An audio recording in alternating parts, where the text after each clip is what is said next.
ஆலயத்திற்கு வந்து மகாதேவர் வைக்கத்தப்பனை தரிசிப்பவர்கள் அவசியம் உதயநாபுரம் சென்று முருகப்பெருமானையும் தரிசிக்க வேண்டும் என்பது ஒரு மரபாக உள்ளது. அங்கு கோட்டயத்திற்கு அருகில் உள்ள குமாரநல்லூருக்கும் உதயநாபுரத்திற்கும் வரலாற்று தொடர்பு உள்ளது. வைக்கத்திற்கும் உதயநாபுரத்திற்கும் மிக நெருங்கிய தொடர்பு இருந்து வருகிறது. ஏனென்றால் இந்த 3 பிரதிஷ்டைகளுக்குமே காரணமாக இருந்தவர் பரசுராமரே. கார்த்திகை மாதம் வைக்கம் கோயிலில் நடைபெறும் பிரம்ம உற்சவத்திற்கு 12வது நாளான அஷ்டமி தினத்தன்று மாலை தீபாராதனைக்கு பின்னர் இரவு 8:30 மணி வரை சுவாமி வெளியே புறப்பட்டு யானை மீது கம்பீரமாக அமர்ந்து ஒரு முறை பிரகாரத்தை சுற்றி வருகிறார். பின்னர் கிழக்கு புறம் உள்ள பிரகாரத்தில் இருக்கின்ற யானை பந்தலில் வந்து தம் மைந்தன் முருகப்பெருமானின் வரவை எதிர்பார்த்து அங்கேயே நிற்கிறார். அப்போது வாத்திய முழக்கங்கள் எல்லாம் ஓய்ந்துவிடும். யானை உறங்கி போய் விடாமல் இருப்பதற்காக வீக்கன் என்ற வாத்தியம் மட்டும் ஒலித்து கொண்டிருக்கும். பக்தர்கள் கூட்டம் சிதறி போய் விடாமல் இருக்க அப்போது கலா நிகழ்ச்சிகள் கூட நடைபெறும். இரவு 10 மணி சுமாருக்கு உதயநாபுரத்திலிருந்து சுப்பிரமணிய சுவாமி அருகிலுள்ள தேவதேவியருடன் புறப்பட்டு வைக்கும் ஆலயத்தின் வடது பாகத்தில் உள்ள அரசமர மேடையில் வந்து தங்கி தகப்பனாருக்கு தான் வந்த செய்தியை அனுப்புகிறார். உடனே தந்தை தனது தங்க கொடை, தங்க ஆபரணம், வாத்தியங்கள் முதலியவற்றை அனுப்பி குமாரனை அழைத்து வர சொல்லுகிறார். சுப்பிரமணியர் யானை மீது வந்து அமர அந்த வைபோகம் விமரிசைகளோடு ஜாம் ஜாம் என்று யானை புறப்பட்டு பல்வேறு மங்கள வாத்தியங்கள் முழக்கங்கள் செய்ய வான வேடிக்கைகளுடன் 300க்கும் மேற்பட்ட தீவர்த்திகளின் ஒளியில் அந்த 2 பர்லாங்கு தூரத்தை நிதானமாக கடந்து வருவதற்கு குறைந்தது 3 மணி நேரம் ஆகிறதாம். 1:30 மணி சுமாருக்கு கோவிலுக்குள் பிரவேசித்து ஒரு வலம் வந்து கிழக்கே எழுந்தருளி இருக்கும் தந்தையின் பக்கம் வந்து பெருமிதத்துடன் நிற்பார் முருகப்பெருமான். அதை கண்டு பெருமையில் பூரித்து போகும் தந்தை சற்று நகர்ந்து அவருக்கு இடமளிப்பார். ஆஹா, இந்த காட்சியை காண 1000 கோடி கண்கள் வேண்டும். வானவர்கள் பூமாரி பொழிவதற்கு அடையாளமாக அப்போது லேசாக மழை பொழியும். அம்மையப்பனும் அருமை மைந்தனும் பக்தர்களுக்கு தரிசனம் தந்து பூஜைகளும் காணிக்கைகளும் ஏற்றுக்கொள்ளும் கூடி பூஜை காண்பது கிடைப்பதற்கு அரிய பேராகும். பின்னர் இருவரும் சேர்ந்து ஆலயத்தை 3 முறை வலம் வருவதும் ஒவ்வொரு சுற்று வரும்போதும் சுப்பிரமணியர் அமர்ந்துள்ள யானை துதிக்கையை தூக்கி சிறு முழக்கமிட்டு மகதேவரிடம் விடைபெறும் காட்சிகளும் கண்ணுக்கு குதூகலமாயிருக்கும். இறுதியாக வடக்கு பிரகாரத்தில் வடக்கு வாசலுக்கு எதிரில் 2 யானைகளும் எதிரெதிரே நின்று ஒருவரிடமிருந்து ஒருவர் விடைபெறும் உணர்ச்சி மயமான காட்சி காண்பவர் உள்ளங்களை உருக்கி கண்களை கலங்கச் செய்துவிடும். வடக்கு வாசல் வெளியே மைந்தன் சென்ற பிறகு அத்திசை நோக்கி சிறிது நேரம் உற்று நோக்கிவிட்டு மன கிளேசத்துடன் தந்தை மௌனமாக திரும்பி கோயிலுக்கு செல்லும் காட்சியும், அச்சமயம் நாதஸ்வரம் இசைக்கும் சோக ராகங்களின் நாதமும் யானையின் கண்களில் இருந்து பெருகும் கண்ணீரும் மனத்தை பிழிந்து எடுத்துவிடும். ஸ்ரீ வைக்கத்தப்பன் தன் ஆராட்டு தினத்தன்று உதயநாபுரம் சென்று அவ்விடத்திலும் கூடி பூஜையை ஏற்றுக்கொள்கிறார். அதேபோல் உதயநாபுரம் ஆராட்டு தினத்தன்றும் சுப்பிரமணியர் வைக்கம் கோயிலுக்கு எழுந்தருள்வார். உதயநாபுரத்து ஆலயத்தில் உள்ள சுப்பிரமணிய சுவாமி 4.5 அடி உயரம் உள்ளவர். கருவறை மண்டபம் 2 நிலைகளுடன் சதுர வடிவில் அமைந்திருக்கின்றது. சுற்றிலும் யானைகள் தாங்குவது போன்ற மரச்சிலைகளும் யானை யாளிகளின் சிற்பங்களும் உள்ளன. நமஸ்கார மண்டபத்தில் கல் தூணில் அருமையான சிற்ப வேலைப்பாடுகளை காண முடிகிறது. காளிங்க நர்த்தனன் கண்ணுக்கு விருந்தாக அமைந்துள்ள ஒரு கலை பொக்கிஷம். உதயநாபுரத்து கோயிலுக்குள் நுழைகிறோம். முருகப்பெருமானை எண்ணி அவருடைய திருநாமாக்களை மனதிலே இருத்தி கொடிமரத்தண்டை கடந்து உள்ளே நுழைந்து நமஸ்கார மண்டபத்திலே வலதுபுறமாக வந்து முருகப்பெருமானை நேரடியாக தரிசனம் செய்கிறோம். அவர் பாலமுருகனாக குமாரமுருகனாக அழகாக தரிசனம் தந்திருக்கிறார். அழகான அலங்காரங்களும் மிக நேர்த்தியாக அன்று செய்யப்பட்டுள்ளது. கோயிலை வலம் வருகிறோம். திருப்புகழ் மனதில் ஓடிக்கொண்டிருக்கிறது.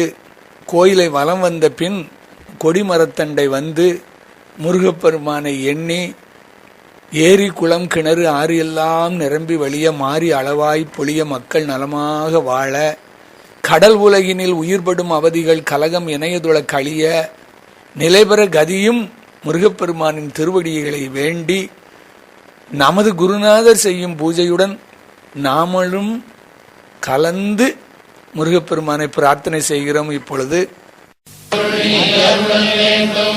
ஆதி அருணாச்சலம் அமர்ந்த பெருமாளே, தென்பரங்கிரி வளர்பெருமாளே, பழனிமலை வித்தருளும் வேளா, செந்திநகர் வாழ்குமரா,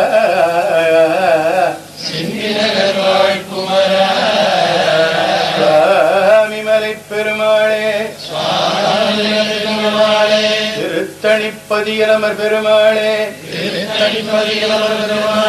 சோலைமலை மேவி நின்ற பெருமாளே, சகல துக்கமும் வர, சகல சற்குணம் வர,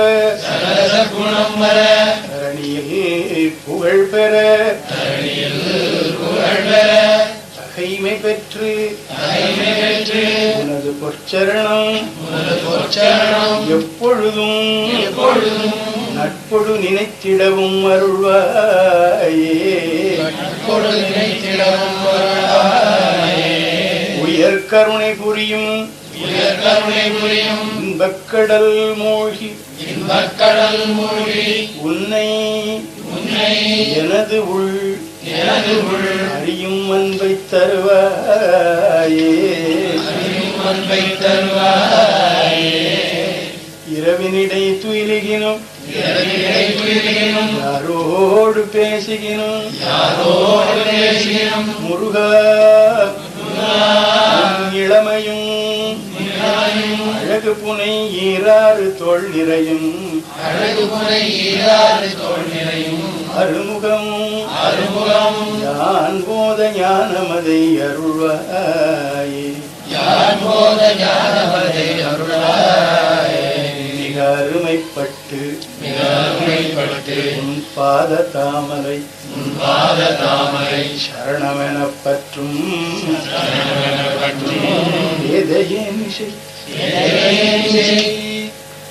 உன் விழியருள் வைத்து குன்றாத வாழ்வையும் தருவாய். அழகிய சிக்கல் சிங்கார வேலவா, சங்கடனாகி தளர்ந்து நோய் வினை வந்து உடல் மூட கலங்கிடாமதி தந்து அடியேனை புறந்திடாய் உனது அருளாலே கனத்த செந்தமிழால் நினைவே தினம் நினைக்கவும் தருவாய். எனது ஆரருள் எங்கள் கருத்து இருந்து உறைவாய். ஆருயிர் துணையாக இணைப்பதம் தரவே மயில் வரவேணும் முருகா எங்கள் இதயம் தனில் இருந்து கிருபையாகி சங்கைகள் கலங்க அருள்வாயே எதிரில்லாத பக்தி தனை மேவி இனிய தாழ்நிலைப்பை இருபோதும் எங்கள் இதயவாரிதிக்குள் உறவாகி எமதுளே சிறக்கருள்வாய் தகட்டில் சிவந்த கடம்பையும் என் நெஞ்சையும் தாழினைக்கே புகட்டி பணிய பணித்தருளாய் உன் புகழே பாடி ஆனி அன்புடன் ஆச்சார பூஜை செய்து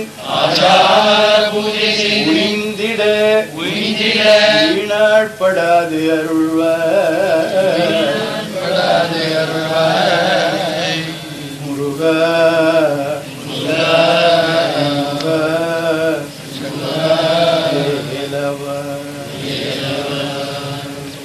ಶ್ರೀರಾನ ಕೋಲಗಾಲ ನವಮಣಿ ಮಾಲಾಭಿಷೇಕ ಭಾರ ವಿಘುವಿತ தேவாதி தேவர் சேவை செய்யும் முகமலராரும் ஷீராடு வீரமாது மருவிய ஈராறு தோளும் நீளும் வரியளி ஷீராகமோதும் நீப பரிமள இருத்தாளும் ஆராத காதல் வேடர் மடமகள் ஜீமூதமூர் வலாரி மடமகள் ஆதாரபூதமாக வலம் இடம் முறை வாழ்வும் ஆராயும் நீதிவேலும் மயிலும் மெய்ஞானாபிராம தாப வடிவமும் ஆபாதனேனும் நாளும் நினைவது பெற வேணும் முருகா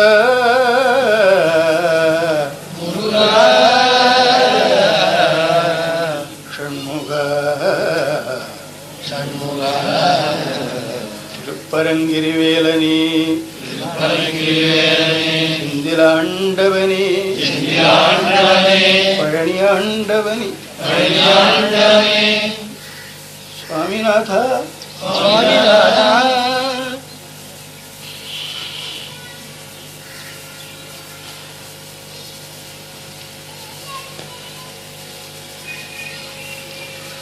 திருத்தணிகேசா சோலைமலையரசே மாசிலடியார்கள் வாழ்கின்ற ஊர் சென்று தேடி விளையாடியே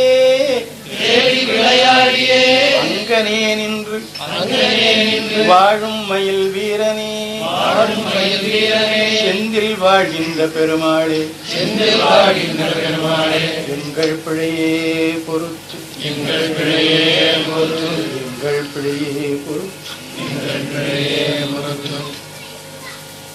அந்த இருத்தாளிலுற்ற கருவாழ்வு பற்ற அருள்வாயே முருகா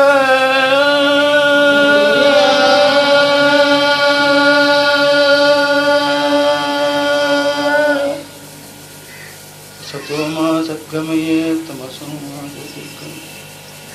நித்யோர்மாமிருதம் கமயே ஹரி ஓம் சாந்தி.